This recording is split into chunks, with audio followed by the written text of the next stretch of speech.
ఈ రోజు మీ రిజల్ట్స్ అనౌన్స్ చేయబోతున్నాను. Our university topper mister Narayana with 97%. Congrats Narayana. Thank you sir.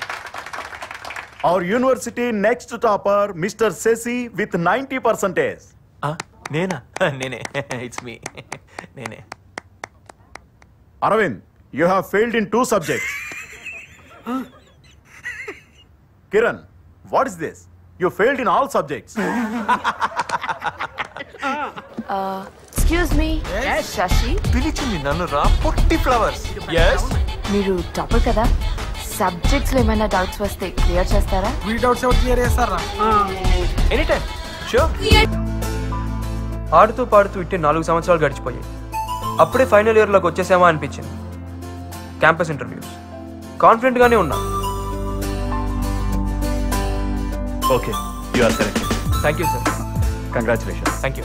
అనుకున్నట్టుగానే ఇన్ఫోసిస్లో జాబ్ కన్ఫర్మ్ అయింది. 8.5 lakhs per annum. నా టార్గెట్ని ఈజీగా అచీవ్ చేశానన్న ఆనందం. హాయ్ శశి. హాయ్. మీరు ఇంటర్వ్యూకి వెళ్ళడం లేదేంటి? ఇంటర్వ్యూకా? నేనా? ఎందుకు? జాబ్ కోసం. జాబా? యు మీన్ ఉద్యోగం? జాబ్ అంటే ఉద్యోగమే కదండి. Kavya, what are you talking? ఒక అంబానీ టాటా బిర్లా లాగా ఒక కంపెనీ స్థాపించి అంచెలంచెలుగా పైకి తీసుకెళ్లి నీలాంటి బ్రిలియంట్ స్టూడెంట్స్ కి అవకాశం ఇద్దామని నేను అనుకుంటుంటే నువ్వేంటో జాబ్ గీబని.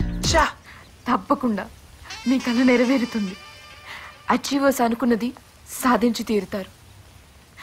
అంతే. I'm sorry. అదేంటి అంతలా ఫీల్ అయిపోయింది? అంబానీయా? అడుక్కు తినేవాళ్ళ ఉన్నావు. నీ బతుకు జడ. నాకు జాబ్ వచ్చిందని తెలిసి నాన్న పండగలాగా సెలబ్రేట్ చేసుకున్నాను. నా కొడుకు పెద్ద ఉద్యోగం వచ్చిందయ్యా. మొత్తానికి మీ వాడు సాధించాడు. మంచోళ్ళకి ఎప్పుడు మంచిగా జరుగుతుందిరా. Thanks Ramoli. Thank you. C++ madam. Web technology ma'am. C++ Java ma'am. Narayana, నువ్వే ప్రాజెక్ట్ పై వర్క్ చేయాలనుకుంటున్నావు? ఎథికల్ హ్యాకింగ్ మీద సింపోజియం ఇచ్చాను కదా మ్యామ్, దాని మీద ప్రాజెక్ట్ వర్క్ చేయాలనుకుంటున్నాను. Very good Narayana. అందరూ చేసిన సబ్జెక్ట్ నే చేస్తారు, కానీ నువ్వు డిఫరెంట్ గా చేయాలనుకుంటున్నావు. All the best. శశి, నువ్వు? నారాయణ చేసే ప్రాజెక్ట్ కి హెల్ప్ చేస్తా మేడం. నేను చెప్పమంది ఏంటి, నువ్వు చెప్తుంది ఏంటి? నీ ఆటోబయోగ్రఫీ మొత్తం చెప్తావేంట్రా? వీడు తాగేస్తున్నాడు, ఏం చెప్పినా వింటాడనా? హలో, తాగింది ఎప్పుడో దీపోయింది బాబు. నువ్వే కదా నా అర్థమయ్యేటట్టు చెప్పమన్నావు. నేను చెప్పమంది నీ లవ్ స్టోరీ, నీ ఫ్యామిలీ, ఫ్రెండ్స్, ఇవన్నీ వినే ఓపిక నాకు లేదు. నా వల్ల కాదు. సరే అన్న, నెక్స్ట్ బస్ స్టాప్ లో. హలో, ఏంటి నీ కథ మొత్తం బండి మీద వెళ్తూ చెప్తావా? నువ్వు చెప్పే స్పీడ్కి నేను పడుకునేటట్టున్నా. ఇంకో బార్లో ఇంకో బీర్ తాగుతూ మాట్లాడుకుందామే.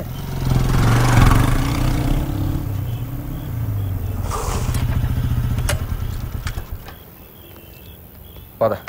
ఇప్పుడు నీ కథలో తరువాయి భాగం నువ్వు కంటిన్యూ చేస్తున్నావు అనమాట.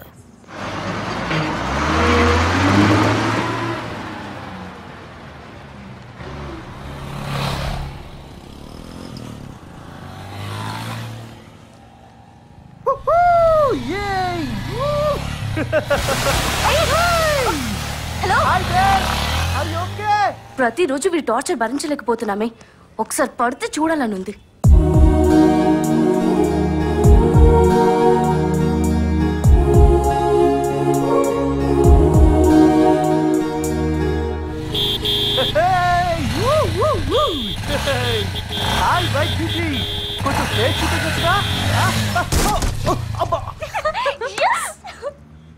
నెమ్మదిగానే. అయ్యో, బ్లడ్ వచ్చేస్తుంది. అంత ర్యాష్ గా డ్రైవ్ చేస్తే మీకే కాదు, పక్క వాళ్ళకి కూడా చాలా ఇబ్బంది తెలుసా. హాస్పిటల్కి వెళ్దామా? జాగ్రత్త. Take care. Sorry madam.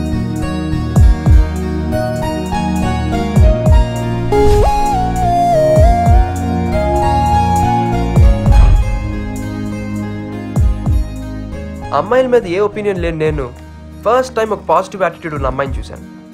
రెగ్యులర్గా చూసే అమ్మాయిల కన్నా యూనిక్గా కనిపించింది. మళ్ళీ మళ్ళీ గుర్తుకొచ్చే ఇంట్రెస్టింగ్ క్యారెక్టర్.